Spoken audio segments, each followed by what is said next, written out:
So, ayan, guten Morgen mga kamamshi. Mag-breakfast muna tayo. So, ayan, tadan. So, damay-damay na mga kamamshi to kahapon. Ito yung gawa ko. So, meron pa kasing malapit na mag-expire yung sago. So, niluto ko na mga kamamshi. So, ito yung magiging breakfast ko for today's mga kamamshi na Tuesday. And syempre yung ating coffee. Coffee is life. So, ayan, medyo mainit pa siya. Sago lang to. Tapos, yung konting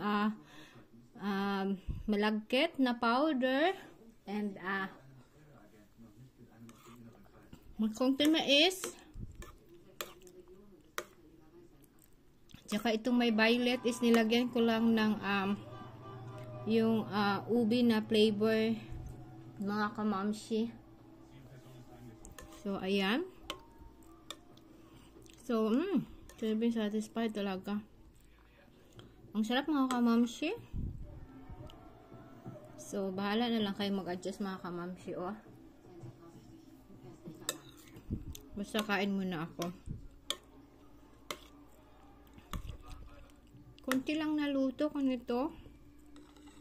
Kahapon late na nga ito yung dinner ko, tapos ngayon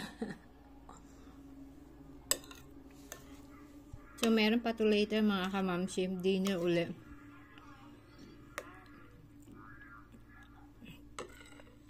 So, itong ginataang mais is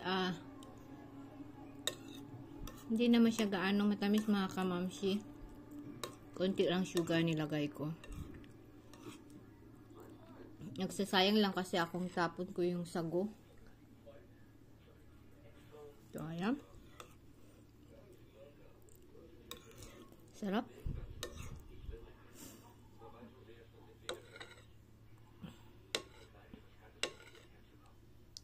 So, ang bilis kong kumain, diba?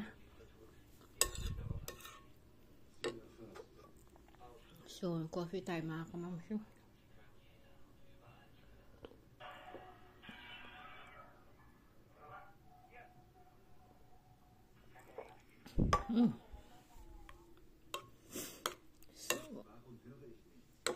Tagagaling ko lang sa aking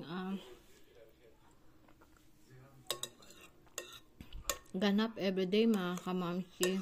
So, gutom ako.